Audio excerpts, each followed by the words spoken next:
Hello everyone, my name is Muhammad Usman and today we will start eigenvalues and eigenvectors.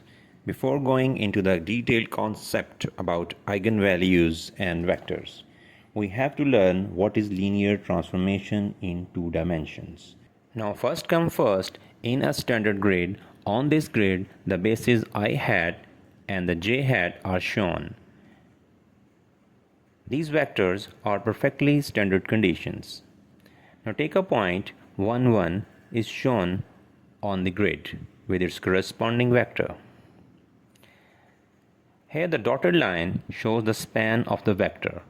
On this line, the vector either stretch or shrink but do not rotate. To observe the transformation, we have to change our basis vectors. The basis vector I hat is stretched and rotated. Similarly, we have also rotated and stretched the j hat vector. The composition of the transformed matrix depends upon new position of our basis vectors.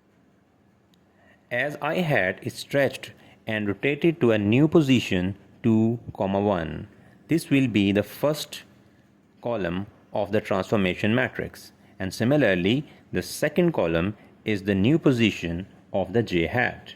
To get the transformed vector, multiply the previous vector 1, 1 with the transformation matrix. Here we get a new location of transformed vector 3, 3 on stretched and rotated grid. Take another point 1, 2 and apply same operation on it. It will get transformed to 4, 5. Similarly, take another point 2, 1 and it will get transformed to 5, 4. So now let's define linear transformation. A matrix is not just numbers arranged in rows and columns, as we have idea that a matrix contain information about changes in the basis vector. When we multiply that matrix with the vector, a vector gets transformed to a new location. It either stretch, either shrink, either flip or rotate. This operation on the vectors is called linear transformation. Now I hope that you all get what is linear transformation. To deep dive into linear transformation in two dimensions, let's look on our three vectors in a new perspective. The angle of the vector 1, 2 is 63.44 degrees. When this vector is get transformed to a new vector according to the stretched and rotated grid, its new angle is 51.34 degrees. The vector get rotated. But we look at the magnitude of the vector. Its scaling factor is 2.87 times the original vector. So vector is stretched but rotated.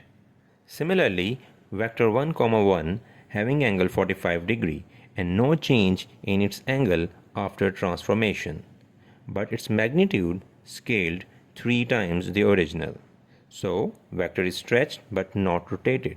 Boom, we need this vector which only gets stretched or shrink but not change its direction, maintain its original span. And our third vector also rotated by some angle and stretched. So what is an eigenvector?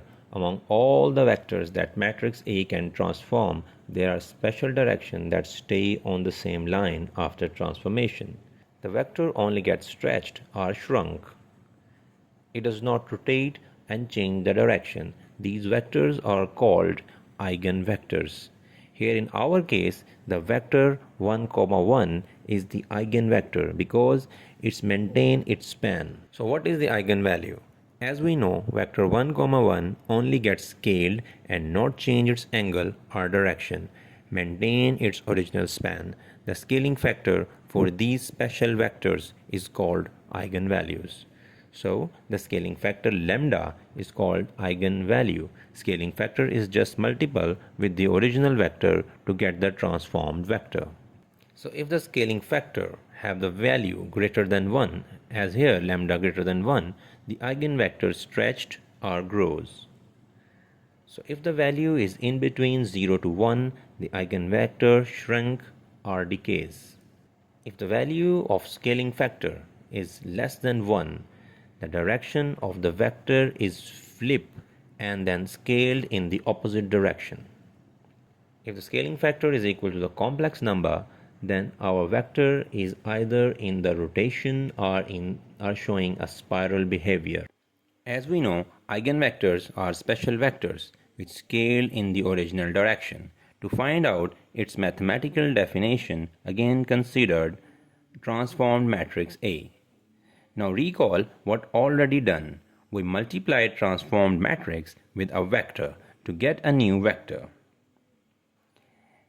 The magnitude of the original vector, the magnitude of the transformed vector. As this transformed vector is eigenvector and its scaled magnitude is 3, which is lambda, new vector is equal to the lambda times the original vector. So writing in an equation form, we get a dot v is equals to lambda times dot v. This is the mathematical definition of eigenvectors. The left hand side of this equation is a matrix and the right hand side is also a matrix, but it contains a scalar quantity. So that scalar quantity is lambda. So we have to convert the scalar quantity into a vector quantity. So to do that, we have to multiply it with identity matrix. As in our previous case, when we multiplied transformed matrix with a vector, we get a new vector. So that vector is scaled by the value of 3. So that 3 will be converted into matrix. If we multiply the 3 with identity matrix, then that 3 will be converted into a scalar matrix. So as in our case, we have converted a scalar value 3 to a scalar matrix. This is our new equation to find the eigenvalues and eigenvectors. Now as we know, either a minus lambda times I or v is equals to 0, because here we take the vector as a non-zero vector. So a minus lambda times I should be 0. If a minus lambda times I should be 0, then its determinant should be equals to 0. So this is our final equation. The determinant of a minus lambda times I is equals to 0. This equation will be used to find the eigenvalues. To find the eigenvalues, now take our transformed matrix. Now after solving the quadratic equation, we will get lambda minus 3 and lambda minus 1. These two factors equals to 0 and lambda is equals to 3 and lambda is equals to 1. So these are the two eigenvalues for our transformed matrix. Now one unknown down. Let's find the eigenvector. To find the eigenvector, plug all the values into the same equation again, but this time the vector is unknown. Now solve the equation to calculate the eigenvector. And here is our eigenvector. v1 is equals to v1, v2. Here v1 and v2 belongs to real number. Here v1 and v2 are the x and y value of our grid.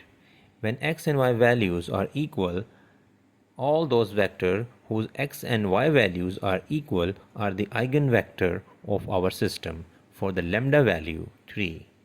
Now put the second lambda value into the equation, and here is our second eigenvector, v minus 2v.